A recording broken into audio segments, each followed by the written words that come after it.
Night டின்னருக்கு வந்து chicken gravy தான் ரெடி பண்ணிட்டு இருந்தேன். அதுக்கு ஒரு வெங்காயம், கொஞ்சம் பூண்டு, கொஞ்சம் இஞ்சி, 2 பச்சை மிளகா, 1 டீஸ்பூன் அளவுக்கு பெப்பர், 1/2 டீஸ்பூன் அளவுக்கு சோம்பு, 2 பட்டை, 2 லவங்கம், 1 ஏலக்காய், கொத்தமல்லி, கூடவே ஒரு தக்காளி.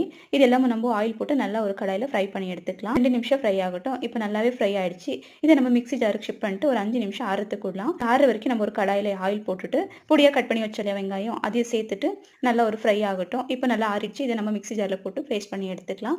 ஆயில் நல்லா ஃப்ரை ஆயிடுச்சு ஆனியன். இந்த டைம்ல நம்ம 1/2 kg அளவுக்கு சிக்கன் சேர்த்துக்கலாம். கூடவே கொஞ்சம் மஞ்சள் பொடி, கொஞ்சம் தேவையான அளவுக்கு உப்பு சேர்த்துட்டு நல்லா மிக்ஸ் பண்ணிட்டு ஒரு 2 நிமிஷம் ஃப்ரை ஆகட்டும். இப்போ நம்ம காரத்துக்கு ஏற்ற மாதிரி மிளகாத்தூள் சேர்த்துட்டு நம்ம அரைச்சி வச்சாலே அந்த மசாலா போட்டு ஒரு 5 நிமிஷம் நல்லா கொதிக்கட்டும். இதுக்கு நான் கிரேவிக்கு வந்து தேங்காய் பால் தான் ஆட் பண்ணியிருக்கிறேன். இப்போ நல்லா கொச்சிடுச்சு. இந்த டைமில் தேங்காய் பால் ஆட் பண்ணிவிட்டு கொஞ்சம் கூடவே கொத்தமல்லி சேர்த்துட்டு இன்னொரு 5 நிமிஷம் மறுபடியும் நம்ம மூடி போட்டு கொதிக்க விடலாம். சைடில் நான் சிக்கன் பிரியாணி தான் ரெடி பண்ணிட்டு இருந்தேன். அது ஓப்பன் பண்ணி நல்லா மிக்ஸ் பண்ணிவிட்டு கூடவே சிக்கன் கிரேவி ரெடி ஆயிடுச்சு. ஓகே பாய், அடுத்த வீடியோவில் பார்க்கலாம்.